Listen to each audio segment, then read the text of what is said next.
His baby was dying, 3 weeks old, and she hadn't eaten in days.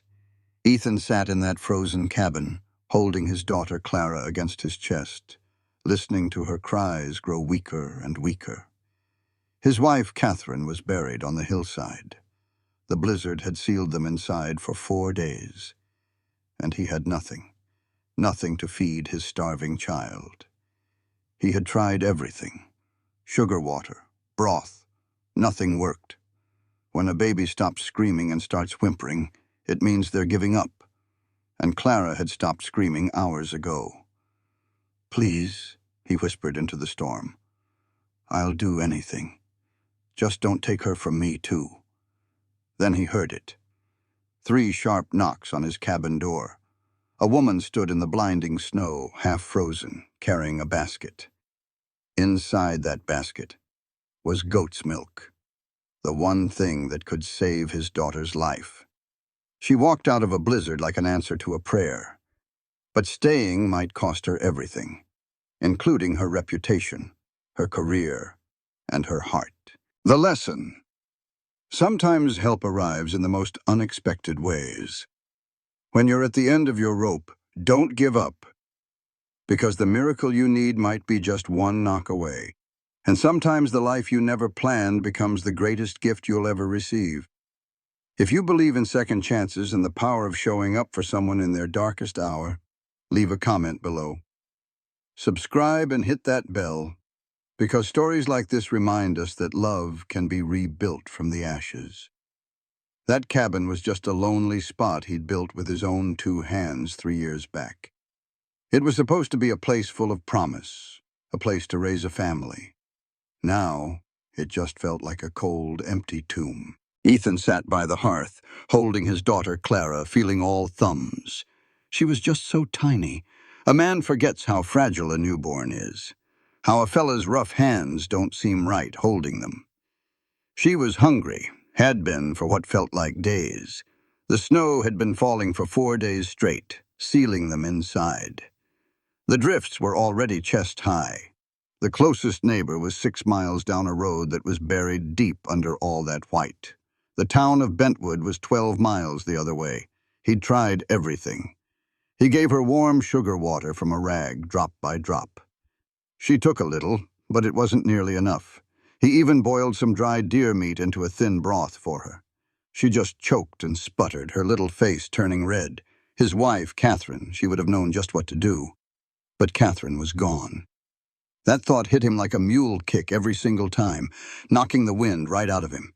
Just 2 weeks ago, she was right here, laughing and holding this same baby. Then a fever took her in 3 short days. The midwife did all she could, but it wasn't enough. He buried Catherine himself on a hillside she loved, under a big cottonwood tree. He carved her name on a wooden cross while little Clara screamed her lungs out back in the cabin. Now, sitting in the dark with the fire almost gone and the wind screaming outside, Ethan felt a cold he'd never known before. He felt whipped. "I'm so sorry, little girl," he whispered, his voice cracking. "I just don't know what else to do." Clara's cries had turned into weak little whimpers, and that scared him more than the screaming ever did. When a baby gets that quiet, it means they're giving up. He got up and paced the floor, holding her tight to his chest to keep her warm. His own stomach was aching with hunger. He hadn't eaten in 2 days, saving what little he had left, hoping he could find a way to keep her alive. There was half a bag of cornmeal, a little coffee, and a few strips of jerky. Nothing a baby could eat. The wind hammered the cabin, making the shutters rattle. He knew he'd have to go out soon and dig for the woodpile. He'd have to leave Clara all alone in the cold. He hated it. He hated that Catherine wasn't here. He hated that he was failing their daughter. He'd faced down thieves and wolves. He'd survived things that would kill most men. But holding his dying child with no way on God's green earth to save her was a whole different kind of fight. "Please," he said out loud to the storm, "I'll do anything. Just don't take her from me, too." The wind just howled back at him. Clara whimpered again, her tiny fists weak against his shirt. And then he heard it, clear as day, right through the storm. A knock. 3 sharp knocks on his cabin door. Ethan's head shot up. He stared at the door, thinking he must be hearing things. Nobody could be out in this weather. The knock came again, louder this time. Real. He crossed the room in 4 long strides and threw the door open. A person was standing there, covered in snow, wrapped in a heavy wool cloak caked with ice. The wind was whipping it around something fierce. Then the figure looked up and he saw a woman's face. She was young, maybe 25. Her face was red with cold and her lips were nearly blue, but her eyes were sharp. They were a startling green that seemed to cut right through the storm. "I need shelter," she said, her voice shaking but firm. She didn't sound like she was from around these parts. "Please." Ethan just stepped back and opened the door wider. "Get in." She stumbled inside and he slammed the door shut, throwing the bolt. The sudden quiet was deafening. The woman stood there dripping, snow melting all over the floor. She had a canvas bag over one shoulder and a wicker basket in her hand. Her city boots were soaked and falling to pieces. "There's a fire," Ethan said, pointing to the hearth. "Get yourself warm." But she didn't move. Her eyes went right to Clara. "The baby," she said. "Is she sick?" "Hungry." The word came out like gravel. "Her mama passed 2 weeks ago. I can't." He couldn't even finish the sentence. The woman's face changed in that moment. She set down her things, pulled off her wet cloak, and walked straight toward him. "May I?" she asked, holding out her arms. Ethan only hesitated for a second before handing Clara to her.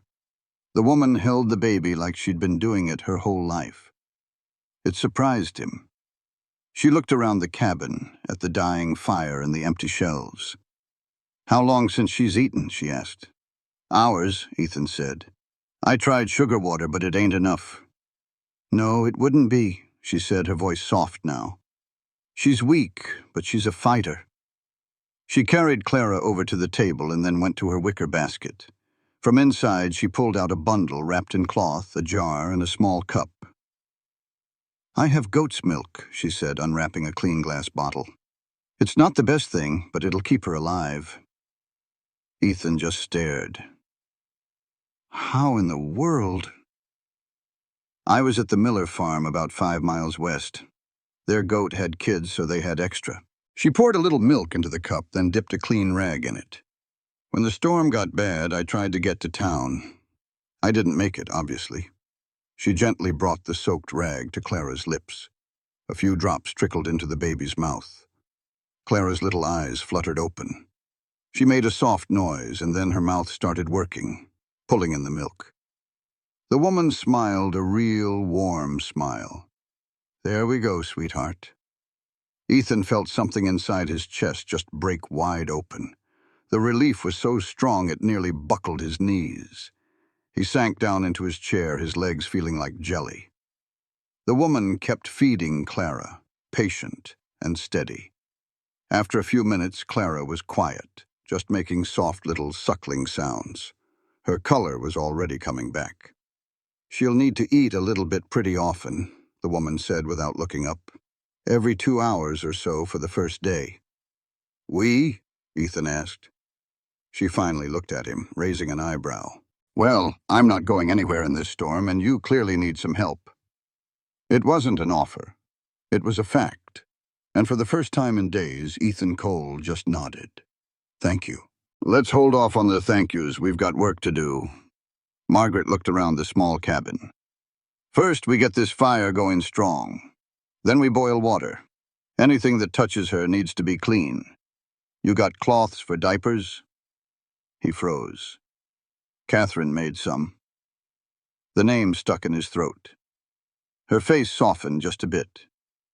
"Catherine was your wife?" He could only nod. "I'm sorry for your loss." It was plain and honest, not the pitying kind that made him angry. She offered a hand. "I'm Margaret Hale." "Ethan Cole." "Well, Mr. Cole," she said, her voice firm, "let's see to it your little girl makes it through the night. The rest can wait." In the next hour, Margaret turned that cabin around. She worked with a quiet, no-nonsense skill he had not expected. Soon, a roaring fire pushed warmth into the corners. When she found Catherine's trunk and pulled out the tiny clothes his wife had made, Ethan had to look away. Little Clara ate 3 more times, taking more with each feeding. By nightfall, the baby was sleeping soundly in her cradle, warm and full for the first time in days. Ethan just stood there, watching her breathe, not quite believing it. "You need to eat," Margaret said. He turned to find her by the fire. She looked worn to the bone, her hair damp and coming undone, but she was still on her feet. "So do you," he managed to say. She nodded. "I'll see to it. You sit before you fall over." He did not realize how shaky he was until she said it. He dropped into a chair, every muscle aching from fear and weariness. Margaret looked over his supplies, then added bacon and bread from her own bag. In 20 minutes, the smell of fried bacon and Johnny cakes filled the air. His stomach clenched with a hunger he had forgotten he had. They ate without a word. He had to force himself to eat slow. When they were done, she poured coffee. "How long have you been out here alone with the baby?" she asked, looking at the fire. 12 days, since Catherine passed. No family close by." He shook his head. "I sent word, but even if they left right away, they are still weeks out." "And then this storm," she added. He gripped his cup. "I thought I was going to lose her tonight, before you knocked." Her gaze was steady. "But you did not. She is alive because you kept her alive." "Barely," he whispered. "Barely is plenty," she said, turning back to the fire. "You held on. That is what counts." He had no answer for that. They sat listening to the storm and the baby's soft breathing. After 12 days of being utterly alone, just having someone else in the room felt like a miracle. "I was staying at the Miller farm," she finally said, "helping their girl with her reading. I should have listened to Mrs. Miller and stayed put, but I thought I could make it back to town." "What happened?" "Got lost in the whiteout. Could not see 5 feet ahead of me. I must have ridden in circles for hours. Then I saw your light." She looked right at him. "You had a lantern in the window." The words spilled out of him. "It was for Catherine. I know it is foolish, but I thought maybe she would—" His voice failed him. Margaret's gaze did not waver. "It is not foolish. That light saved my life. Maybe she helped you after all. Just in a different way." The idea settled in his chest, not painful, but bearable. "You take the bed," he said, needing to change the subject. "I will be fine by the fire." "You are hurt," she stated, glancing at his leg. "You have been favoring it." He had forgotten about the ankle he had twisted 3 days ago. Now that she mentioned it, it was throbbing, something fierce. "It is nothing." "Sure it is," she said, standing up. "That is why you are taking the bed. I will get up with Clara every 2 hours. You need your rest. You will be no good to your daughter otherwise." There was no arguing with her. He wanted to protest, to say he could handle it, but the pure exhaustion was too much.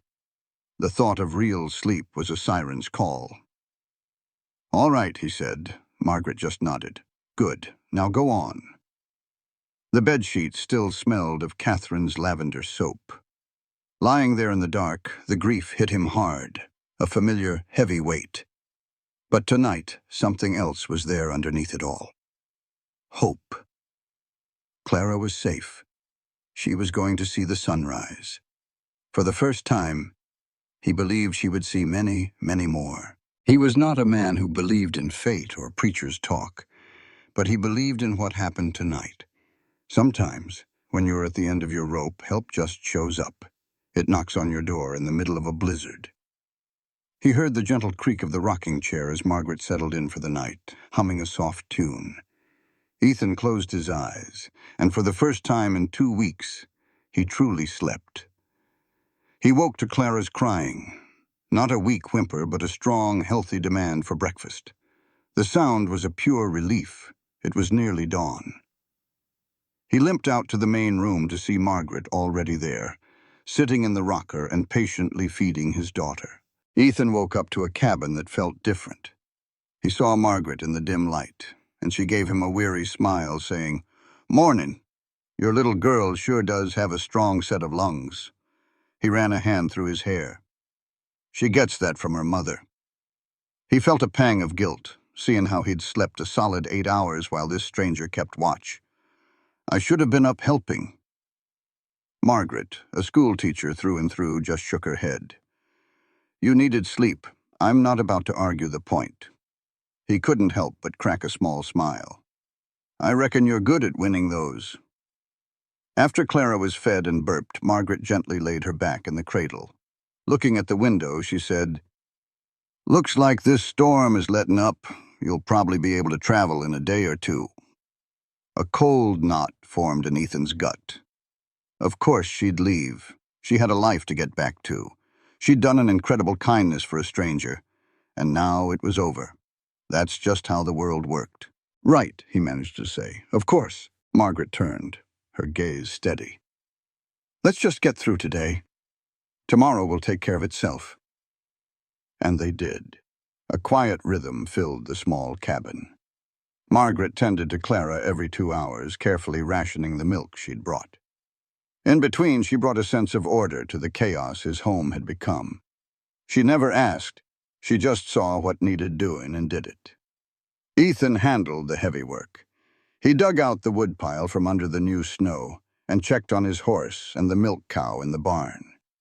He was thankful to find the cow was still giving a little milk, enough to help stretch their supply. By nightfall, the place felt warm and safe again. Clara was doing better, her cries strong and healthy.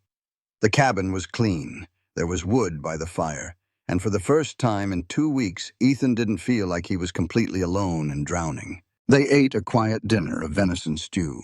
Ethan found himself watching Margaret. She moved with a quiet purpose that was remarkable. With her sleeves rolled up and dark curls escaping her pins, he realized she was pretty. It wasn't a flashy kind of beauty, but something deeper, in the set of her jaw and the clearness of her eyes. He quickly looked away, a wave of guilt washing over him.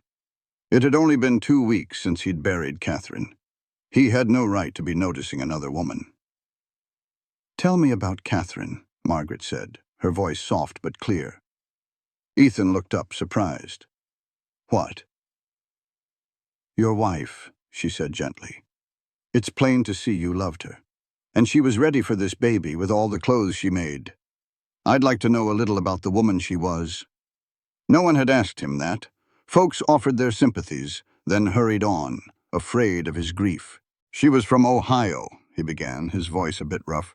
"I met her at a dance right after her family moved out here." A small smile touched his lips. "She told me I was the worst dancer she'd ever laid eyes on." Margaret gave a soft laugh. "Was she right?" "Lord, yes. I've got 2 left feet." He paused, turning his cup in his hands. "She was smart. Always had her nose in a book. She wanted to start a town library so the children had more to read than just their school books. She would have liked you." His voice cracked. "She would have known just what to do with the baby. She had it all planned out."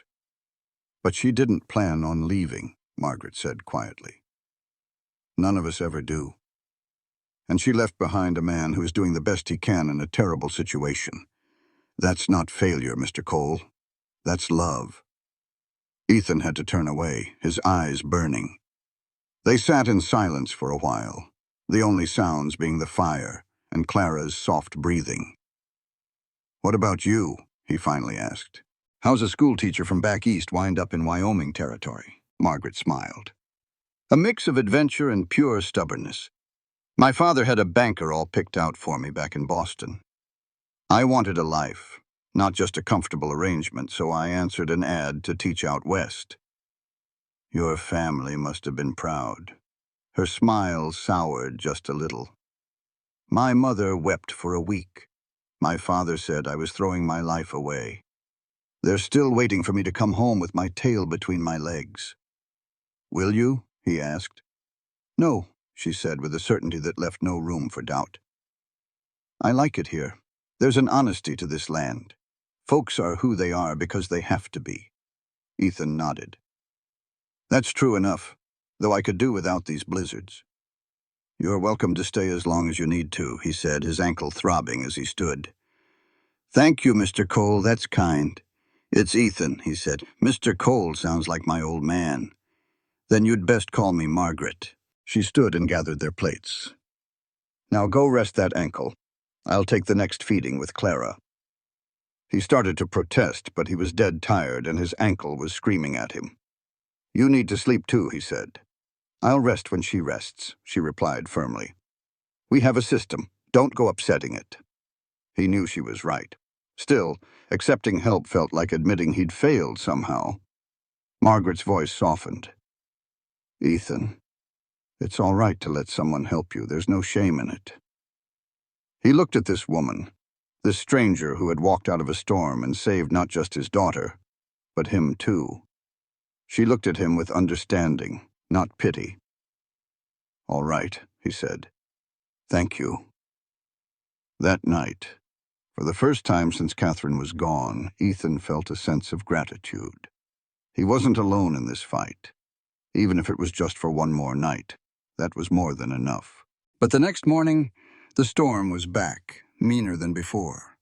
The wind howled like a mad animal, and the snow was so thick you couldn't see the barn 30 feet away.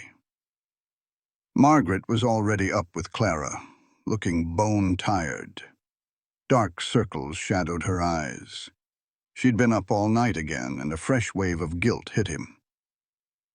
It came back, she said, her voice flat with exhaustion. Worse this time. Ethan stared out the window at the blinding wall of white. Could be like this for another day, maybe two. Then I suppose I'm staying another day or two, she said. Her words were simple, but he could see the tension in her shoulders. She was strong, this woman, but everyone has a breaking point, and he worried she was getting close to hers. Can find someone to cover my classes. What I need right now does not matter one bit. Trying to travel in this storm would be a fool's errand. She settled Clara onto her other hip, gently wiping a smudge of milk from the baby's chin. Besides, your little girl needs to eat, and I'm not leaving until I'm sure you can handle things on your own. His pride should have been stung by her words, but instead of feeling like a failure, a wave of pure relief washed over him. He had one more day, maybe two. More time to learn the things Margaret seemed to know by heart. More time to watch her handle Clara with a confidence that looked so easy. More time to not feel so utterly alone. I will make us some breakfast, he offered. They quickly fell into the easy rhythm they had found the day before. Ethan made coffee and corn cakes while Margaret fed and changed the baby. Afterwards, he bundled up and went out into the biting cold to see to the animals. By the time noon rolled around, something felt different.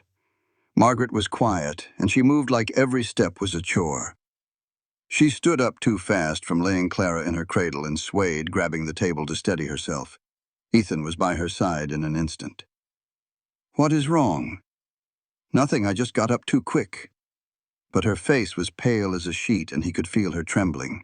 You are worn. Slap out. When was the last time you truly slept? I have been resting between her feedings. Resting is not the same as sleeping. He took her arm and gently guided her to the bed. You have been going for nearly 2 straight days. You cannot keep that up. Clara needs you to not collapse on the floor. His voice was soft, but there was no arguing with it. I can handle the next few feedings. You showed me how. Now you lie down before you fall down. Margaret opened her mouth to argue, but then she just seemed to give up. She sank onto the bed, and the look on her face told him she was at the very end of her rope. Just for an hour, she mumbled. Wake me in an hour. I will wake you when you have had some real rest. She tried to say something else, but her eyes were already closed. In just a few minutes, she was fast asleep, still in her clothes. Ethan watched her for a moment, then quietly shut the door. He turned back to the main room where Clara was starting to fuss. All right, little lady, he whispered, lifting her up. Let us see if your daddy can do this all by himself. And he could. Margaret had taught him just how to warm the milk and hold Clara so she would not choke. He was clumsy and slow, but Clara ate her fill and went right back to sleep. The small victory felt mighty good. He spent the rest of the afternoon on simple chores around the cabin. He patched a small hole in the wall where the wind whistled through and took stock of their food. It was quiet work that gave him time to think. Margaret had been there for 3 days. The cabin already felt warmer. And it was not just because she kept the fire going strong. She had brought a sense of order to the place. The dishes were clean, the floor was swept. Catherine's sewing basket, which he had not touched, was now on the table with one of his shirts next to it, halfway mended. Margaret was making this little cabin a home again. She was not trying to replace Catherine. Nobody could ever do that. But she was building something new in the middle of all his heartache. It felt a little bit like hope, and that scared him to death. Because in another 3 or 4 days, the storm would pass. Margaret would leave. She would go back to her life in town, and he would be right back where he started, all alone with a baby and the heavy weight of just trying to stay alive. Clara woke up for a feeding around 4 o'clock, and then again around 6. Margaret slept right through it all. She was so deep in sleep that he had to check on her twice just to make sure she was still breathing. When she finally came out of the bedroom close to 8 that night, she looked lost. Ethan was at the stove and Clara was sleeping peacefully. "You let me sleep the whole day," she said, her voice thick with sleep. "You needed it. We were fine." He spooned some beans into a bowl and handed it to her. "Eat, you must be starving." She took the bowl, still looking around the quiet room. "I did not mean to be out for so long. Your body said otherwise." He pointed to the table with his spoon. "Sit down and eat. After all the work you have done, I am not about to let you faint on me now." Margaret sat, and they ate without talking for a while. The color slowly came back to her cheeks. She was starting to look like herself again, strong and calm. "Thank you," she said at last. "I did not realize how worn out I was. You have been running on empty since you got here. I should have made you rest sooner." "I am not very good at taking help," she said with a small smile. "My mother always said it was my biggest fault. It seems like we both have that problem." She finished her food and pushed the bowl away. "You did a good job with Clara today. She seems happy. She is a good baby. That makes it easier." He looked over at his daughter, feeling a powerful rush of love. "She looks just like Catherine. She has her mother's nose. Sometimes, the way she looks at me, it is just like her. It hurts. That is a gift, Ethan, to see her mother in her like that. Or is it just another way to miss what I lost?" Margaret thought about that for a second. Maybe it is both. Grief and love are not two different things. They are two sides of the same coin. You grieve so hard because you loved so much. The pain is just proof of how much she mattered to you. He had never thought of it that way before. The simple truth of her words settled over him, making the grief feel a little less like a battle he was losing. "You are awful wise," he said. She laughed. "I am 26 years old, not a child. Still, you have a clear way of looking at things. That is just how we are raised back east. Sensible." She stood and went to check on Clara. "I suppose you would just call it being cold. I would call it being honest. There is a lot of value in that." Outside, the wind howled against the cabin. The storm was not letting up. He knew the roads would not be clear tomorrow or even the day after. They were stuck here together for a while longer. The idea should have made him feel trapped. Instead, it felt like a blessing. Later that night, they sat by the fire after Clara was fed and put to bed. Margaret read quietly from a book of poems while Ethan worked on fixing a broken piece of tack. It felt strangely comfortable, almost like a family. "Read one out loud," Ethan said suddenly. Margaret looked up, surprised. "You like poetry?" "Catherine did. She used to read to me." He put his work down. "I have not heard any since she passed. I would not mind hearing some now." Margaret's face softened. She turned a few pages, found one she liked, and began to read. Her voice was steady and clear. The poem was about the earth and the way life always finds a way to go on even after death. When he was done, the quiet in the room felt heavier, filled with the words he had spoken. "Thank you," Ethan said, his voice low. Margaret had a knack for this. She seemed to understand loss. "Did you lose someone? Is that how you know?" Margaret shut the book. "My younger brother. He was 8 years old. I was 14. Watching my folks grieve showed me everyone handles it their own way. Some folks need to talk about them all the time. Others can hardly speak their name. Both ways are right." "I think I talk too much," Ethan confessed. "I figure if we go silent about the ones we've lost, we lose them a second time." Ethan nodded. "I've been scared to talk about Catherine. I feel like if I get started, I won't be able to stop. And what good would I be to Clara then?" "You can be a father and a grieving man at the same time," she said gently. "Tell me one thing about her. Something that made you smile." He didn't have to search for a memory. She couldn't carry a tune in a bucket, but she sang anyway, mostly when she was cooking. Drove me half crazy. Now, his voice cracked, I'd give just about anything to hear it again. "What was her favorite thing to make?" "Apple pie," he said, a real smile touching his lips. "She made the best crust I ever tasted. Always said a man who could appreciate a good pie was a man worth keeping." Margaret's laugh was soft. "She sounds like she was a wonderful woman." She was. She truly was. Saying it out loud to someone who just listened, who did not try to fix him, it helped. It was not a cure, but it was a comfort. They stayed up late, sharing stories. She told him about teaching, and he told her about the hard truth of ranching, of working with land and beasts that paid no mind to a man's plans. Around midnight, Clara started crying. They both stood up at the same time and nearly ran into each other. "I'll get her," Margaret said with a smile. "You've been up since before the sun." "So have you."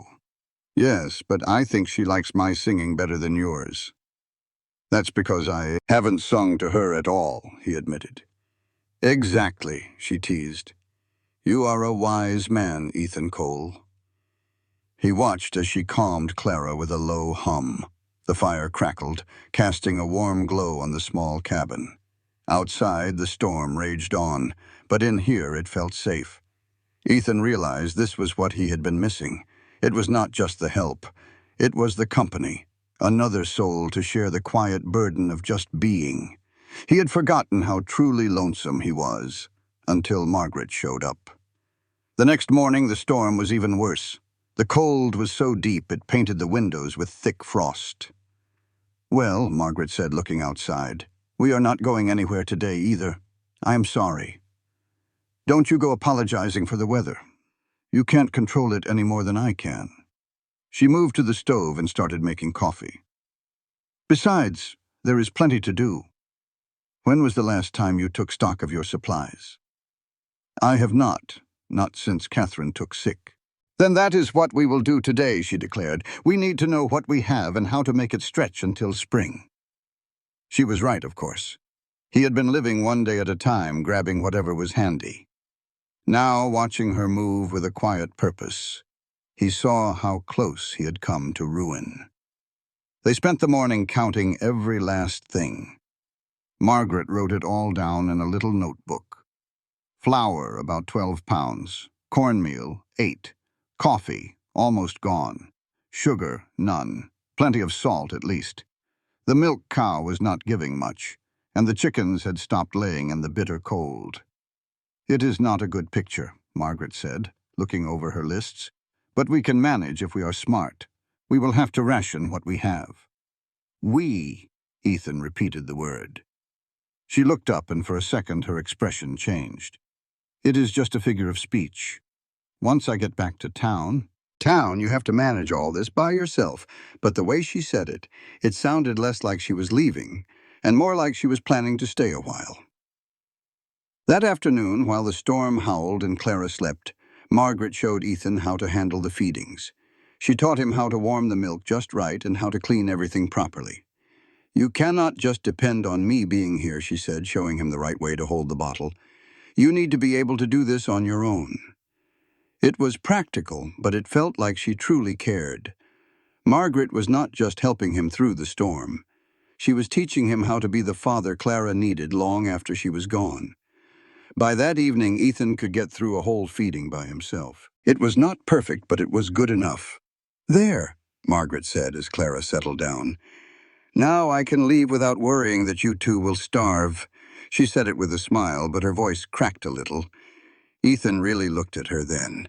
She had been stuck there for nearly 4 full days with a stranger and a newborn. She should have been desperate to leave, but he could see she was not. He saw it in the way she looked at Clara, with a kindness that went beyond simple duty. He realized he was starting to care for her, and that scared him. His wife, Catherine, had only been gone 2 weeks. What kind of man feels something for another woman so soon? Margaret, he started to say, but just then Clara spit up and the moment was lost in laughter and a rush to get her cleaned up. Later that night, as he lay awake, he had to face the truth. He did not want her to leave. It was not just because she was a help. He liked having her there. He liked the company, the simple comfort of not being completely alone in his grief. And he genuinely liked her. She was practical and kind with a quiet strength. But feeling that way felt like he was betraying Catherine. The guilt was a heavy weight. Catherine was gone. Their daughter was only 3 weeks old. This was the wrong time to feel anything for anybody. And Margaret deserved more than being a temporary comfort for a grieving man. He would keep his distance. It was the right thing to do. The storm finally gave up on the 6th day. Ethan woke to a world of absolute quiet. Weak sunlight streamed through the windows, making the deep snow glitter.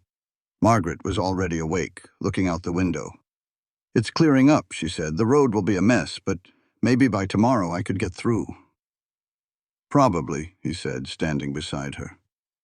"If you want to try." "I ought to," she said, but she did not sound convinced. "The school has managed this long without you. They can manage a bit longer." She turned and faced him. In the bright morning light, he saw the faint freckles on her nose. "Ethan," she said, her voice soft. "What are we doing?" He understood exactly what she was asking. It was about the connection that had taken root between them in these few days. It was about the easy way they worked together and the late-night talks. "I don't know," he answered honestly. "But I do know I am not ready for you to go." Her eyes were full of a feeling he could not quite name. "Your wife just passed. You are grieving." "It is not just that," he said, turning to her. "I am a mess, Margaret, I know that. I am lost and grieving. But you being here, it is not about filling a space Catherine left. You are not her. You are you. And I like who you are." "I like who you are too," she whispered. "But I am not sure that is enough. It does not seem fair to either of us." "Life out here is never simple," he said. "It does not stop being hard just because the timing is bad." A small smile touched her lips. "No, I suppose it does not." Just then, Clara started to cry from her cradle. Margaret went to her without a second thought. Ethan's heart pounded in his chest. He had said it out loud. Now they had to decide what it meant. He worried she might leave as soon as the roads were clear and never come back. The thought made his chest tighten. But he had learned a hard lesson recently. Wanting something did not mean you got to keep it.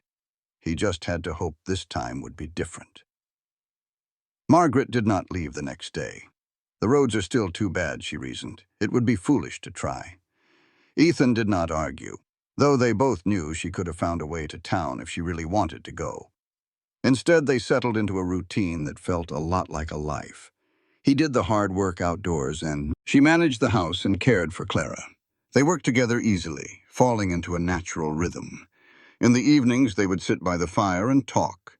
She told him about her old life in Boston, in a house full of books and rules she needed to escape. He told her about growing up on the ranch, learning from his father about the tough but satisfying work of living off the land. "Do you miss it?" Margaret asked one night. "Boston, I mean. All the things you left behind." "I miss the bookstores sometimes," she said with a faraway smile. "But I do not miss the rest of it. The constant pretending, the feeling of being trapped. No, I do not miss that at all."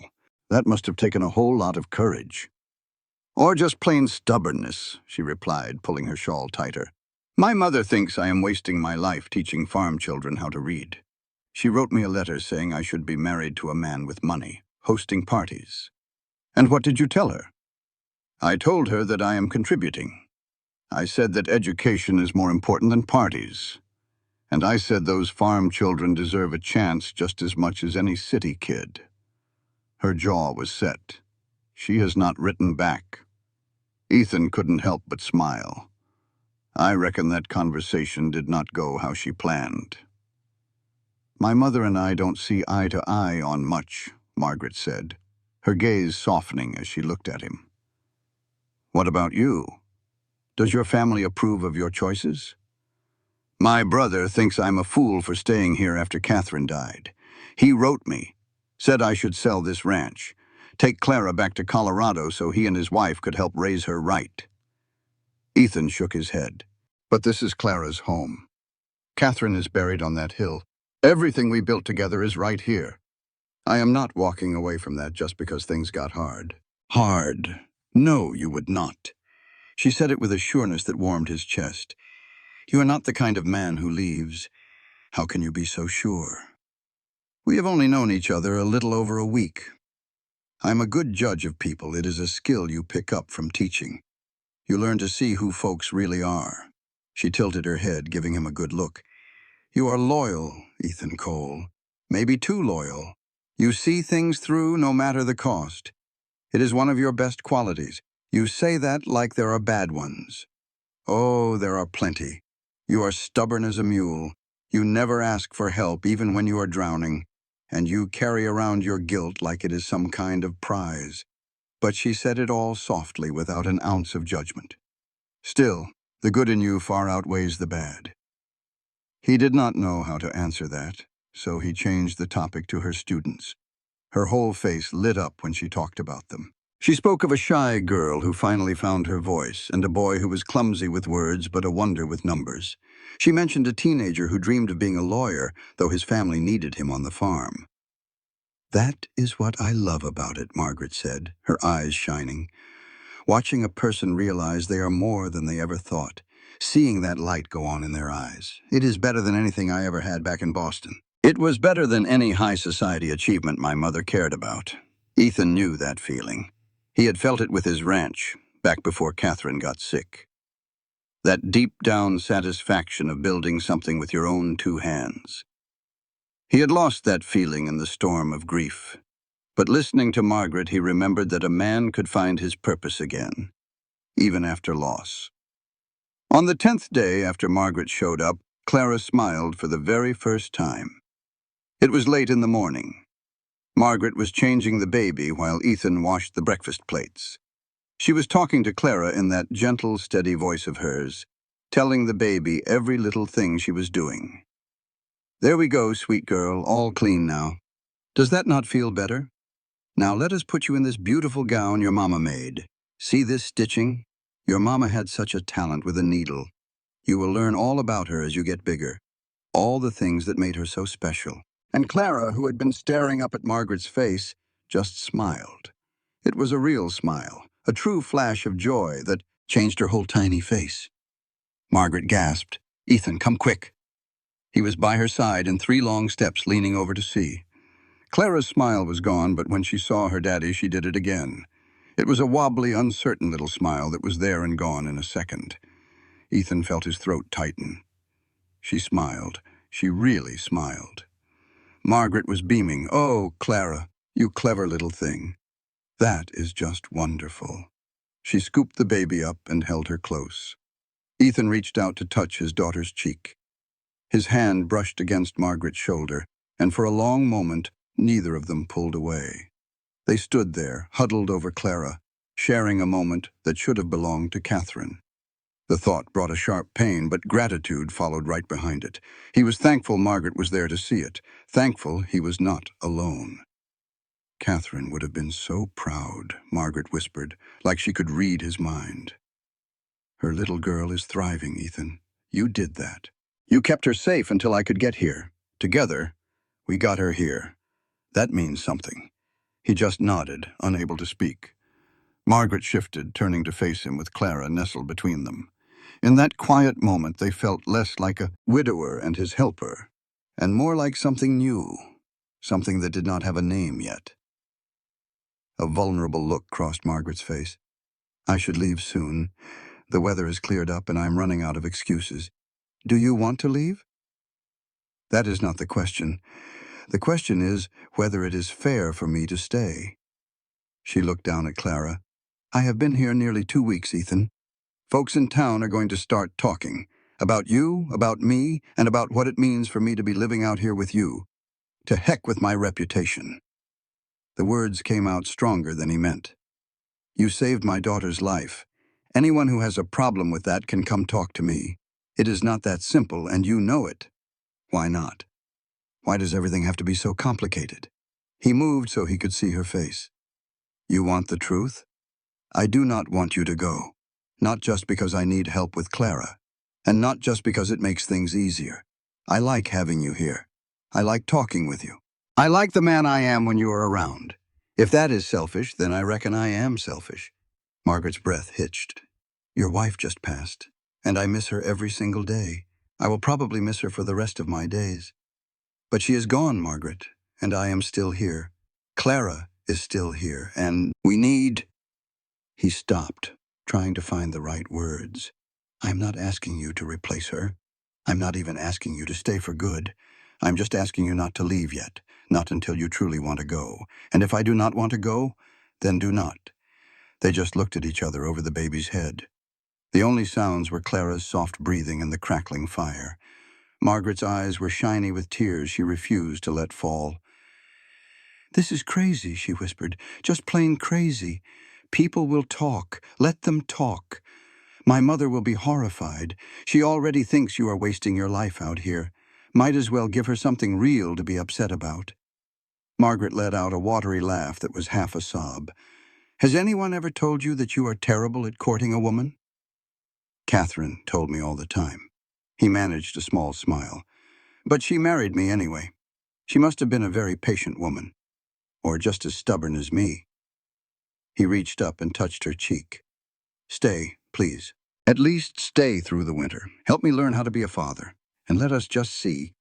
Let us see what this is between us. No promises, just time. Margaret closed her eyes and leaned into his touch. When she looked up again, her mind was made up. Through the long winter, she said, we have to do this right. I will stay on as your housekeeper and help you with Clara. But we will have our own sleeping quarters and act accordingly. If we're going to see what this could be, we will do it with respect, or I could not face my students ever again. He felt a wave of relief. Whatever you say, however you want this to go, and you must tell folks the truth, that you hired me to help with the baby after Catherine passed. That makes it decent. I would have hired you if you had given me a moment to ask before you just took charge of everything. She gave him a real warm smile this time. You see? We are not even telling a fib, just being careful with the truth. Just then, Clara let out a loud wail, demanding their attention.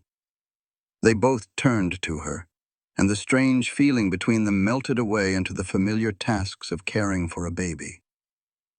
But something had changed for good. The air now felt full of hope and heavy with the choices they had made, and the ones that were still to come. Margaret was staying. Maybe for the whole winter. They had time. The next morning, Ethan rode out to the Miller place to set things straight. The Millers were good, practical folks who did not get sentimental, and they took his story that he had hired Margaret to help with the baby through the winter without asking too many questions. Mrs. Miller gave him a long, knowing glance that said she figured there was more to it, but she just nodded. She promised to let people in town know that Miss Hale had found a good position and would not be back at the schoolhouse until springtime. When Ethan got back to his house, it felt like a real home for the first time since Catherine was gone. Margaret had worked some magic on the little cabin. She had moved her small handful of things to a corner of the main room and hung a blanket for a curtain to make a private sleeping spot. She had also moved Clara's cradle near her own space, so she could see to the baby in the night without waking Ethan.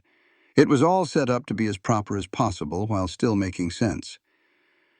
"The school board might not want me back come spring if they hear I have been improper," Margaret said when she saw him looking at her work. "This way, if anybody asks, I can tell them I had my own room." "You have really thought about this. I always think about things. Some folks say it is a weakness of mine. I would call it a strength." A small smile touched her lips. "You would? That is one of the things I like about you. You do not think being careful is the same as being a coward." In the weeks that followed, they fell into a comfortable rhythm. Ethan saw to the ranch and the heavy chores. Margaret ran the house and took care of Clara, though Ethan got better with his daughter every day and started handling more of her feedings himself. They cooked their meals together and ate together. Their evenings were spent talking quietly while Clara slept. Little by little, they started to truly know each other. Ethan learned that Margaret hummed old hymns while she worked. He learned she had a firm opinion on just about everything from schools to the right way to bake biscuits. He learned she was a big reader with a mind that held on to everything. And he learned she had a surprising, dry sense of humor that could make him laugh out loud. Margaret learned that Ethan was a quiet man, but his silences were full of thought, not emptiness. She saw how he noticed the small things, like when she was tired and would help without making a big show of it. She learned he had a special touch with animals and could calm the wildest horse with just his patience. And she learned that he carried his sadness deep inside, and sometimes he just needed to be left alone with it, for a while. They learned to understand each other without words. They figured out how to share the small cabin without bumping into each other. They found the rhythm of a life together, making something new out of all they had lost. All the while, Clara was growing. She put on weight, her cheeks getting round and her little arms and legs getting chubby. She started sleeping for longer spells at night. Her eyes started to focus, following their faces. One evening, late in February, when Clara was about 6 weeks old, Ethan saw Margaret at the window, just staring out into the dusk. "What is on your mind?" he asked, coming up beside her. "My mother's letter. The one I picked up in town today. She still wants me to come home. She says I am wasting my future on a foolish whim that will only end in tears. Do you think she is right?" "No. But I do wonder if I'm being fair to you or to Clara." She turned to look at him. "I am not her mother, Ethan. I can never be. And you are not looking for a new wife. You are hurting and you are lonely and you are just trying to get by. What is going to happen when you do not need me anymore? When Clara is bigger and you can manage by yourself? Do I just pack up and leave? Go back to teaching school and act like this part of my life never happened? Is that all you think this is? Something convenient? I do not know what this is. That is the whole trouble." Ethan took a deep breath. "You are right that I am grieving. That is not going to just disappear. And you are right that I needed help something awful when you showed up. But Margaret, I asked you to stay because I wanted you here. I still want you here. Not because it is easy, or because you are a help, but because with you here, this place feels like it might become a home again one day." "One day," she repeated softly, "but not now. I will not pretend I am ready for whatever this is turning into. But I am not asking you to put your life on hold while I sort myself out. I am just asking for some time. Time to mourn my wife properly, to learn how to be a father, and to figure out if what I'm feeling for you is real, or if it is just my loneliness wearing a prettier dress. And what if it is just loneliness? Then I will tell you so, plain and simple, and you can do what you need to do." He stepped a little closer. "But I do not think it is. I think this is real, Margaret. It is messy and complicated and probably too soon, but it is real. And I think you feel it too, or you would not have stayed." She met his eyes for a long moment before she gave a slow nod. I do feel it, and it scares me half to death. Me too. So, what do? We just keep on like we are. We take it one day at a time, and when spring gets here, if it all still feels real, then we will figure out what comes next. He took a chance and reached for her hand. I cannot promise you forever, Margaret. I cannot even promise you next month. But I can promise to be honest with you. I will do my best not to hurt you, and I will respect your choice, whether you stay or go. Margaret looked down at their hands and then back at his face. That is more than most men would offer. You deserve more than that. She gave him a sad, hopeful smile. My mother would say I am being a fool, that I should leave right now before my heart gets tangled up in this for good. And what do you say? I say your mother-in-law made the best biscuits in the county, and somebody needs to teach me her recipe. She squeezed his hand. I say that little girl deserves to have folks in her life who love her, and I am already halfway there. I say winter is long, and leaving now would be a fool's errand. And in the spring, well, in the spring, we will just have to see. She stepped away, letting go of his hand. But until then, we do this the right way. No fodder for gossips, no impropriety. Agreed. And you have to talk to me, Ethan. When the grief gets heavy, do not just keep it inside. The same goes for you. You have put your life aside to be here. That cannot be easy. Sometimes, she said. But it would be harder to go back. She glanced over at Clara's cradle. That child needs both of us. The rest can wait. So they waited. Through the last of February and into March as winter finally started to lose its grip. The days got a little bit longer. Patches of brown grass started showing through the melting snow. The chickens started laying eggs again. Life was slowly coming back. When the ground had cleared enough, Ethan went to visit Catherine's grave. He brought some flowers he had dried from the summer before. Margaret stayed at the cabin with Clara to give him his time alone. He sat on the hill for a good while, telling his wife all about their daughter, and about the good woman who was helping him raise her. I think you would have liked her, he told the simple wooden cross. She is smart and she is kind. Clara, I am not trying to replace you. Nobody could, but she is helping us, Catherine. Helping us do more than just get by. He touched the wooden cross. I hope you understand. I loved you. I still do. But I think I could love her too down the road. Is that wrong? The wind whispered through the trees. A hawk called out somewhere far away. The land stretched out below, beautiful and unforgiving. He did not get an answer, but he did not really need one. Catherine was gone. He was here. And life was telling him to keep on living. He walked back to the cabin feeling lighter, ready for whatever was next. What came next showed up on a mild afternoon in late March. The snow was mostly gone, and little green shoots were pushing up through the mud. Margaret was hanging laundry on a line Ethan had put up. Clara was sleeping in a basket nearby. A wagon was coming down the road. Visitors were still a rare sight. Margaret shielded her eyes to get a better look. Two women were in the wagon. One was older, with gray hair and a face as hard as a rock. The other was younger, with sharp, disapproving eyes. Margaret knew them both from her short time in town before the storm. It was Mrs. Patterson, the woman who had taken her teaching job, and Mrs. Holbrook, the preacher's wife. Mrs. Holbrook considered herself the town's moral compass. Margaret's heart sank. This was not a friendly visit. Ethan came out of the barn, saw the wagon, and came to stand right beside Margaret.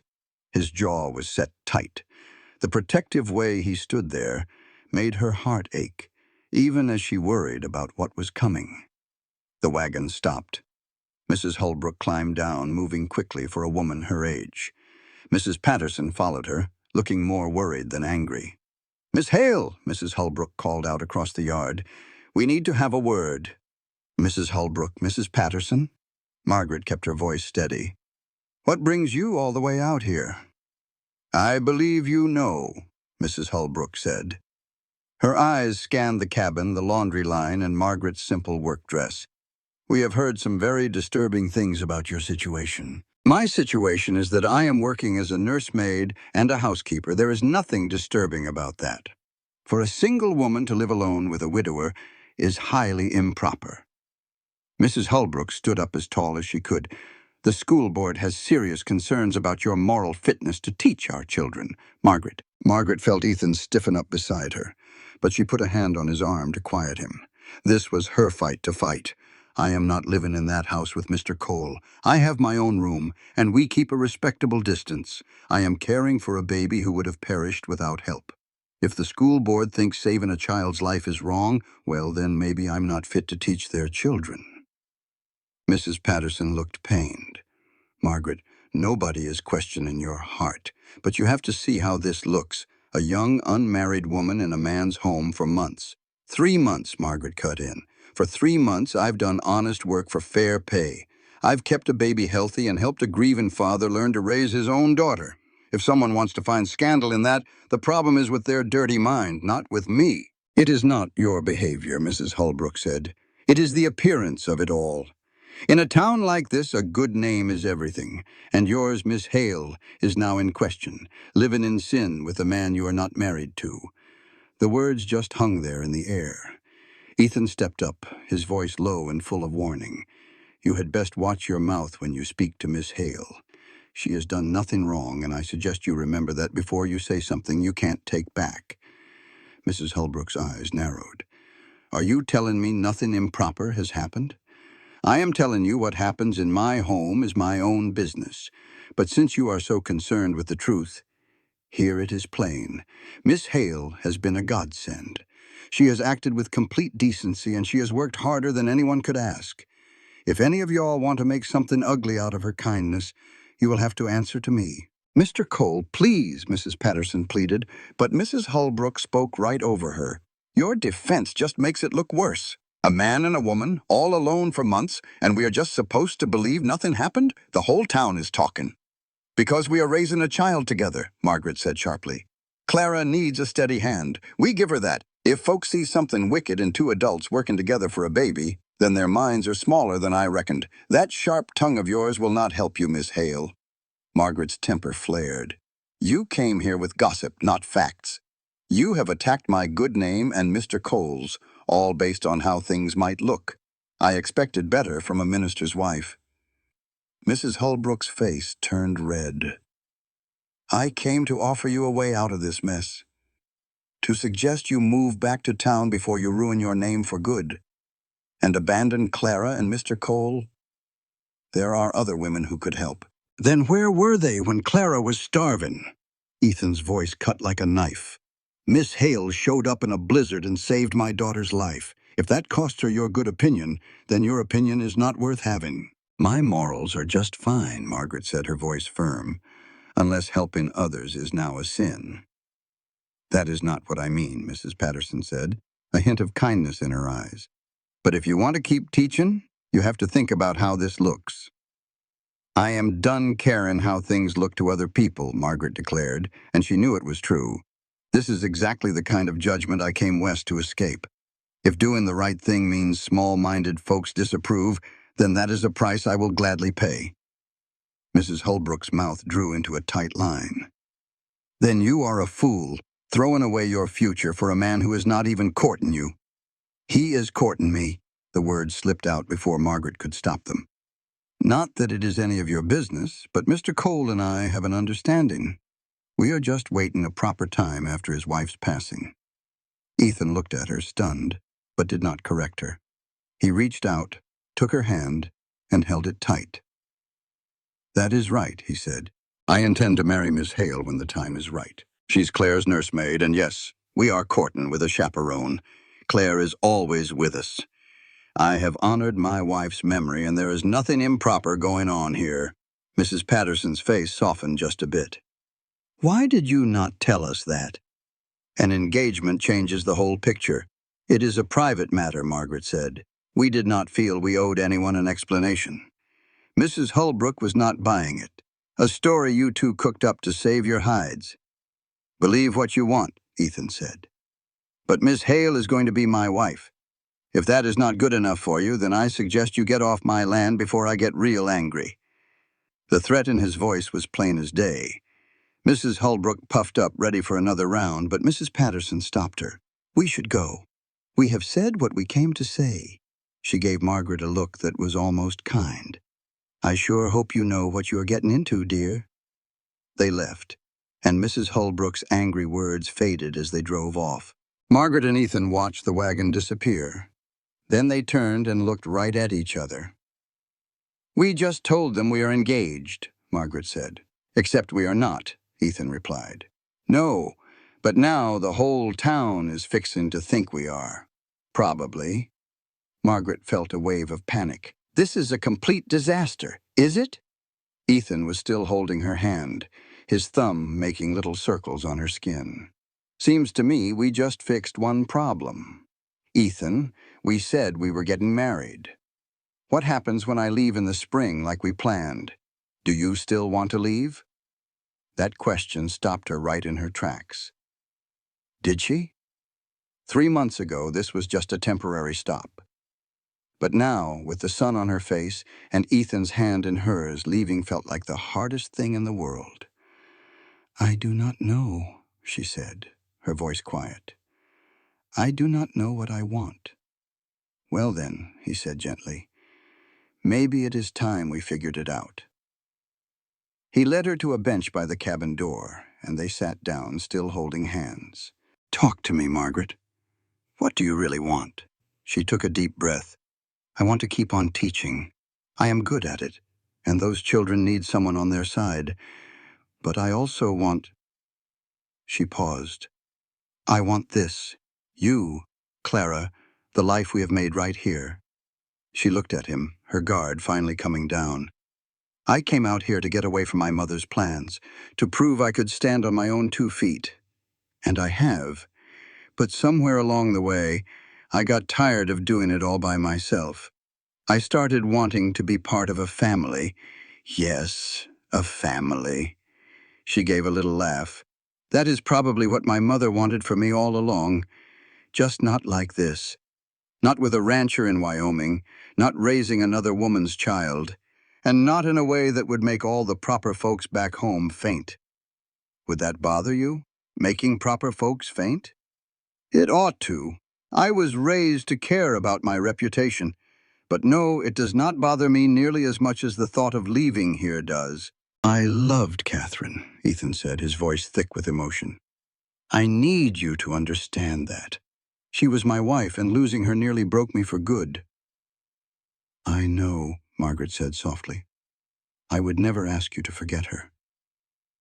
"You need to know something else, too," he said, turning to face her. "What I feel for you is not second best. You are not a replacement, Margaret. You are something new, something different. What are we then? Real, maybe." He gently tucked a piece of hair behind her ear. "I never thought I would want this again. To want someone again. But I do. I want you here. Not just to help with Clara, but as my partner. My wife, if you would have me." Margaret could hardly breathe. "Are you asking me to marry you?" "Yes." "No." He let out a frustrated laugh. "I am asking you to think on it, to see if this life, with me and my daughter, could be enough for you. I cannot promise you fancy things. Ranching is hard, and winters are tough, but I can promise to love you with everything I have. And I will always support your teaching. I'd never try to make you something you are not. And Catherine will always be a part of our story. My first wife is someone we will always remember, but she is not standing between us, Margaret. She is not a ghost we have to fight. She is simply a part of who we were, not who we are becoming." Tears burned in Margaret's eyes. "I need some time to think. To be sure, I am making this choice for the right reasons." "Take all the time you need," he said softly. He kissed her knuckles, a gesture that was both tender and careful. "But you should know. I meant every word I said to those women. I aim to marry you, Margaret Hale, if you will have me." Just then, Clara woke with a cry. Margaret laughed through her tears and went to lift the baby. Your timing, sweet girl, is both awful and perfect, she whispered. That evening, Ethan sat her down with a pencil and paper. What is this for? She asked. We are making a list. Pros and cons. You like to be practical, so let's be practical. He drew a line right down the middle of the page. Reasons to marry me on this side, reasons not to on the other. Margaret could not help but smile. This has to be the least romantic proposal in history. I am a rancher, not a poet. Work with what you have. He tapped the paper. Let's start with the cons. Get them out in the open. All right. She took the pencil. Con, you are still grieving. This could be you just needing help with Clara. He nodded. That is fair. Write it down. She did. Con, I would have to give up teaching. Married women do not usually teach school. Not always true out here on the frontier, but it is a real concern. Write it down. Con, I hardly know you. 3 months is not nearly long enough for a choice this big. Also fair. Next. Con, people will always talk. Our children will grow up hearing whispers about their parents. Our children. He said it so softly, and she realized what she had said. Not just Clara. Our children, plural. She felt her face get warm. Hypothetical children, she stammered. Of course, but he was smiling. But then Ethan took the pencil from her. Those are all good reasons to worry. Now, let's talk about the pros. For starters, you love Clara. Anyone with eyes can see it. She would have a mother who chose her, who fought for her. Margaret's throat felt tight. Yes, I do love her. Pro, we get along just fine. 3 months in this tiny cabin, and we have not killed each other. That has to count for something. She let out a small laugh. That is a low bar, but you are right. Pro, you said you were tired of being alone. Marriage means a partnership. Someone to share the work and face the hard times with. That is true. Pro, I love you. He said it plain and simple, like it was a fact as solid as the ground beneath them. I know it is fast, and I know it is complicated, but Margaret, I love you. The way you think, the strength you have, your kindness, I love all of it. She just stared at him, the words hitting her with real force. You love me. Yes. You never said that before. I was waiting for the right time, a time when we were being honest, not just emotional. I love you, Margaret. That is the biggest pro I have. Everything else is just details. She looked at the list, at their careful accounting of risks and reasons. Then she looked at Ethan, at his steady eyes and kind face. I love you too, she said in a quiet voice. I was not sure until this very moment. I did not know if it was real or just the situation, but I do. I love you. Is that a yes? It is a maybe. She reached for his hand. Give me until the spring comes for real. When the roads are clear and I could leave if I truly wanted to. Ask me again then, and I will give you an answer I am sure of. Fair enough. He brought her hand to his lips. But Margaret, yes? I already know what you're going to say. How could you know that? Because you look at this cabin like it is home. Because you have been planning a garden for weeks now. He smiled. Because you are already here in all the ways that count. You just need a little time to see it for yourself. She wanted to argue, but when she looked around the little cabin at Clara's cradle and her books on his shelf, she knew he was right. This place felt like home. These people felt like hers. Leaving now would break her heart. Maybe she had already made her choice after all. The next 3 weeks brought muddy roads and new grass. Neighbors who had been stuck all winter started visiting. The Millers brought eggs and town gossip. 2 of Margaret's old students came by, asking for help with their math. Soon her cabin was full of children twice a week, working on lessons while Clara slept. It felt right, like the life she had wanted out west. But the town's opinion was still a mixed bag. Some folks accepted their story and treated Margaret with a cautious kindness. Others clearly thought the worst and did not bother to hide it. Margaret held her head high through all the whispers and sideways glances. Ethan, however, did not handle it so well. When a shopkeeper in town made a rude comment, Ethan nearly got into a fistfight before Margaret pulled him away. "You cannot fight every person who says something mean," she told him later. "It only makes it worse. They have no right to judge you. They have every right. This is a small town. People talk. We knew they would." She touched his arm. "But their words do not change what is real between us. Do not let them get to you. I just want them to see you the way I do," he said, "as the amazing woman who saved my daughter. Some will not. We cannot control them." She smiled a little. "We can only control ourselves, and getting angry just proves their ugly stories right." He pulled her into a hug. "You are smarter than I deserve." "Yes," she said into his chest, "but you are lucky. I think it is charming when you try to defend my honor." He laughed, and the tension between them melted away. April came with warm winds and birds singing on the fence posts. The big cottonwood trees started to get their leaves. Catherine's grave was now covered in wildflowers. Margaret went to visit the grave often, sometimes with Clara. She would talk to Catherine, telling her how Clara was growing and promising to always love the little girl as her own. "I will never try to replace you," Margaret said one afternoon. "Clara will know who you were. She will know you loved her more than anything. I promise you that."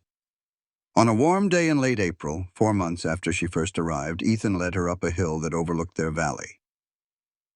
"This is where I want to build," he said, pointing out at the view. "A bigger house with real bedrooms and a proper kitchen. Space for children to play."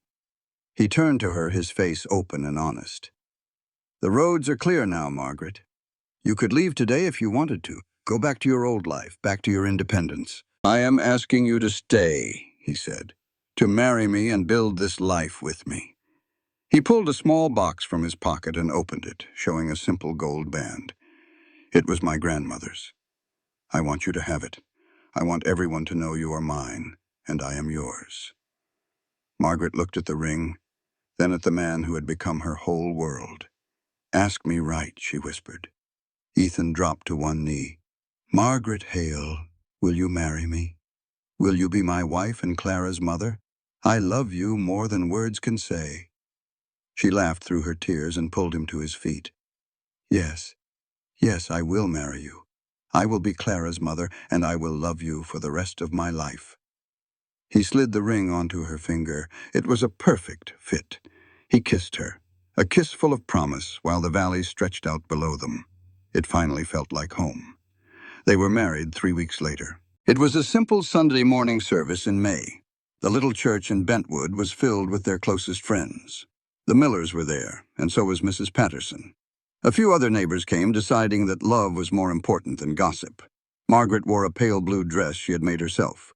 Ethan wore his best suit. Clara was there, of course, a sweet reminder that this was not just about two people. This was about making a family. The preacher kept it short and sweet. When he asked Ethan if he would take Margaret as his wife, Ethan's "I do" was loud and clear. When it was Margaret's turn, she looked right at Ethan and said "I do" with all her heart. The ring he gave her was the same gold band, his grandmother's, worn smooth over the years but still strong. She did not have a ring for him, but Ethan just smiled. "You have already given me everything that matters," he told her. After the preacher announced them husband and wife, Ethan kissed her gently. Mrs. Holbrook did not show up, but Margaret did not care one bit. The people who mattered were there. Later, the Millers had a small party at their farm. There was food and music, and Margaret danced with her new husband. "Catherine was right," Margaret said as Ethan nearly stepped on her toes. "You really are a terrible dancer." "Do you want me to stop?" he asked. She smiled and pulled him closer. "Not for the world." "No, sir," she said, squeezing his hand tight. "Just letting you know our babies will have 2 left feet, just like their daddy." He laughed and spun her, a little off balance, and it was the most perfect moment. Later on, as folks were heading home, Mrs. Patterson took Margaret to the side. "I was wrong about you," the older woman admitted. "I figured you were some city girl who'd cut and run at the first sign of trouble. You proved you have got real grit." Margaret was truly touched. "The school board talked it over. We would be honored to have you back teaching part-time this fall if you would like." A warmth spread through Margaret's heart. I would like that very much. On the quiet wagon ride to their cabin, their own legal home now, Clara slept soundly in her arms. Ethan drove, his hand resting easy on Margaret's knee. It felt like they had been this way forever, even though they had only been married a few hours. Are you happy? Ethan's voice was low as they reached their land. Yes. Are you? He looked over at her. Happier than I ever thought I could be again. I keep waiting to feel bad about it after Catherine. But I do not. That is not wrong. It is just living, Margaret said, holding Clara close. Catherine would want you happy. She would want her daughter raised with laughter, not sorrow. He chuckled, a sound so real and free. How did you get so smart? Good teachers and a lot of books, she smiled. That night was their first as man and wife. It felt different now. A solid promise made before everyone. He was so gentle with her. We can wait, he began, but she silenced him with a kiss. I do not want to wait. I want everything that comes with this life. She touched his cheek. I chose you, Ethan. Do not treat me like I am made of glass. You are not glass, but you are precious to me. Lying there in the dark, with his arm around her and Clara asleep in her cradle, she felt whole. Life in Boston had never felt like this. It was a messy, wonderful, and real life. As spring warmed into summer, they found their rhythm. Ethan worked the ranch with a new fire in him. Margaret cared for Clara, ran the house, and got her lessons ready for the fall. She put in a big garden out by the cabin. This will save us a good bit of money come winter, Ethan said one evening, watching her work the soil. Where did you learn all this? He asked. From books and from being plain stubborn, she replied, patting dirt around a tomato plant. My mother wanted me to learn painting. I read farming books instead. She looked over her neat rows with pride. This felt more important than any fancy dinner party. Clara was growing strong and happy. Folks said she had Catherine's eyes, but her spirit was being shaped by Margaret's love. Margaret knew this was her daughter, in every way that counted. She was the one who rocked her in the dead of night and kissed her scrapes. She was the one Clara reached for. One hot July afternoon, little Clara reached out and touched Margaret's cheek. She looked right into her eyes and said, over time, the town's attitude began to soften. People saw little Clara flourish and the coal ranch prosper. The gossip never vanished completely, but it quieted down. They were not a scandal anymore. They were just the Coles, a family built in a life with hard work and love. That August, Margaret realized she was pregnant. She waited until she was certain before she told Ethan. One evening on the porch, she said it simply. I am expecting. He went still. Are you sure? As sure as I can be. Yes, I am pregnant. He turned to her, his face a mixture of joy and fear. How do you feel about it? Terrified, she admitted, taking his hand. And excited. I know the risks out here. I know what happened to Catherine. I want this baby, but I also want you, Margaret. I want to give Clara a little brother or sister and build this family right. His voice hitched. If something were to happen to you, it won't. She took his hand. I am young and strong. We will have the town doctor here long before the time comes. I am not Catherine, Ethan. This is a different woman, a different time, and it will be a different story. You can't promise that. No. But I can promise to fight with everything I have to stay with you and our children. He held her tight, his face lost in her hair. I can't lose you. I only just found you. Then we will make sure you don't. She looked him square in the eye. Tell me, are you happy about the baby? He put a hand on her belly, still flat against her frame.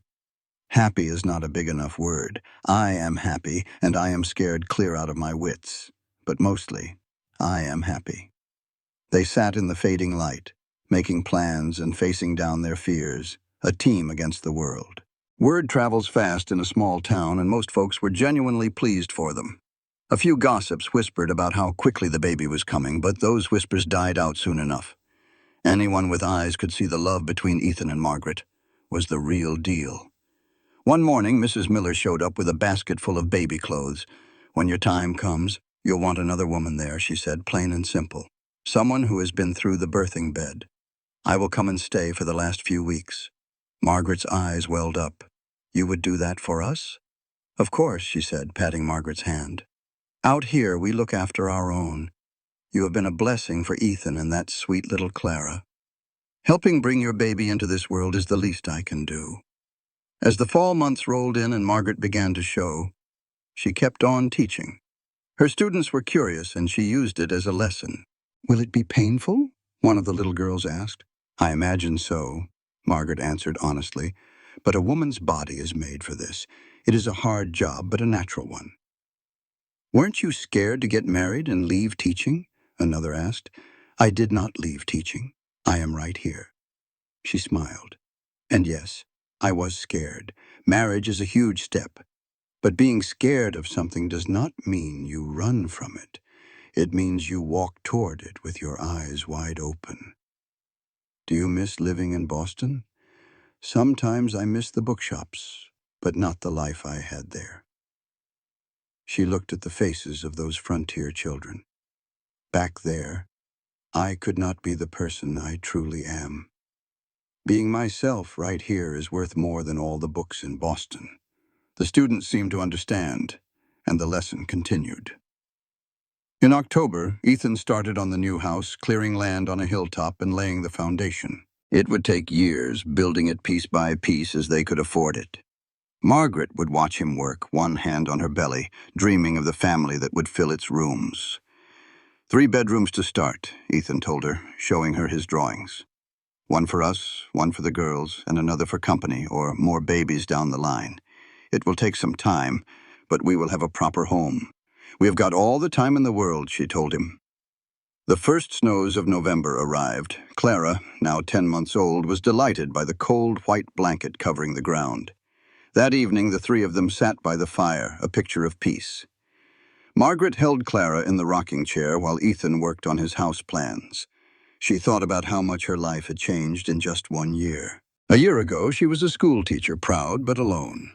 Now she was a wife and a mother with another child on the way, building a life in the wild country of Wyoming. "What is on your mind?" Ethan asked. "Just how strange life is," she said. "I wonder what my 23-year-old self would think of me now. She would probably think I had lost my senses. Then she would meet you and Clara, and she would know I had finally found them." Ethan knelt by her chair. "I love you, Margaret. I do not say it enough. You gave me my life back. You gave us a future. You gave me just as much," she said softly. "A home, a family. We saved each other, Ethan." He kissed her gently as Clara babbled between them. The winter passed easier than the last. This time the cabin was filled with warmth and life. Margaret's pregnancy went along smoothly. By February, she was big and weary, but she was healthy. The baby kicked and rolled, a constant reminder of the strong new life inside her. In early March, Mrs. Miller arrived just as she had promised. She took over the running of the house so Margaret could rest. The doctor from town came by and said everything looked just right. "You are a strong woman," he said. "I expect no trouble, but send for me the minute things get started." Margaret tried not to think about Catherine, about how fast a good birth can turn bad. Labor began on a warm afternoon in late March.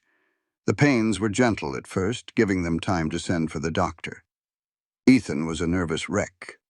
Margaret could see the terror in his eyes. "I am going to be fine," she told him between the waves of pain. "This time is different. I am not leaving you. You cannot know that for sure." "No, but I believe it," she said, gripping his hand as a contraction seized her. "You have to believe it too." The doctor arrived as the sun went down, and Mrs. Miller took charge with a calm hand. Clara was sent to stay with a neighbor for the night. The cabin was readied, and Margaret began the hard work of women. She breathed and pushed, trusting her own body. The night was long and filled with struggle. There were moments she thought the pain would break her. But Mrs. Miller coached her, and Ethan held her hand, his face pale but his grip sure. "You are doing so well, my love," he whispered. "So strong. Just a little longer." At last, as the morning light crept in, Margaret gave one final mighty push, and the baby was born. After a long moment of silence, a strong, healthy cry filled the room. "It is a boy," the doctor announced, holding up the squirming baby. Margaret fell back on the pillows, exhausted but overjoyed. They placed the beautiful, screaming boy in her arms. He had Ethan's dark hair and a stubborn set to his jaw that looked just like hers. "Hello, little one," she whispered. Ethan was crying freely as he stared at his son. "He is perfect," he choked out. "We did it," Margaret said softly. "We are all safe. Our son, Ethan." He kissed her, filled with relief and gratitude. "Thank you," he said. "For him, for Clara, for this life." They named him William, after Ethan's father. He was a symbol of their new beginning, born right at the start of spring. Margaret had never been happier. Little Clara was smitten with her new brother, always wanting to help. "Your baby," Clara would say proudly. At 15 months old, she was talking up a storm. "Our baby," Margaret would correct her. "Brother?" "Bubba," Clara tried. "My Bubba." Close enough. Life settled into a familiar rhythm. Margaret went back to teaching part-time, taking William with her. On the hilltop, the frame of their new house rose against the sky, a visible promise of their future. One June evening, they sat on the old cabin's porch. They watched Clara play as the sun set, painting the valley in gold and rose. "This is what I always wanted," Ethan said quietly.